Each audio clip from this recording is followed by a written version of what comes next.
That team sucks. So there you go. You got two teams that Why bother?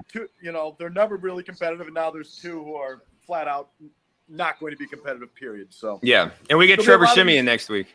A lot of these kind of games. What's been your Antonio Brown takeaway?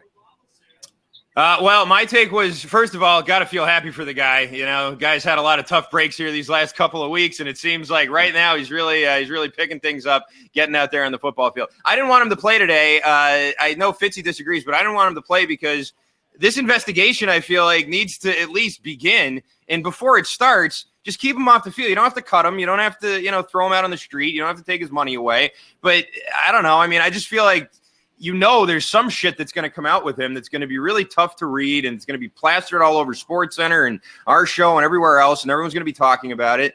And then they're just going to cut to these, videos of Brown celebrating in the end zone and hugging Tom Brady. And I just sort of feel like you didn't need him. Maybe in the first half you did to get those first two scores. But since then you haven't needed him to beat this team.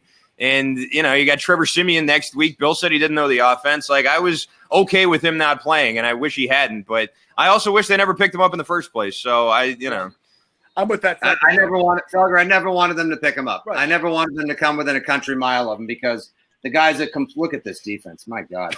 The guy is a country clown show on wheels.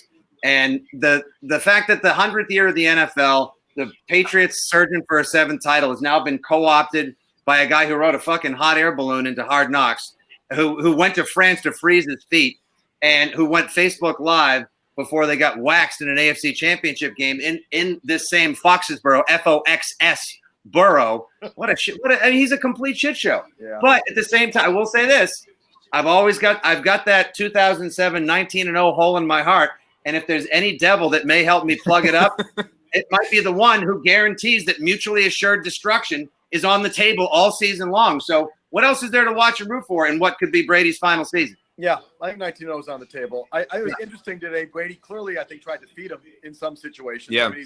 I don't know what his snap count is up to. It's in the low 20s, if at all. But when he was out there, I mean, how many targets in those 20 snaps and down by the goal line especially, it was clear Brady was trying to get him some scores. So, right. I think if there's any potential for him to be a problem, it's when he realizes he's not going to reach those incentives, or if he's not going to reach those incentives. So maybe they're aware of that and they want to feed him early. And so I think that's just something to keep an eye on, how much of the ball he gets. I'm also curious, how did we read the news today that he turned down a $2 million settlement, that they're going to talk to her on Monday, that they had been through mediation? Is there a way to read one way or the other how that's going to, what that means for that case?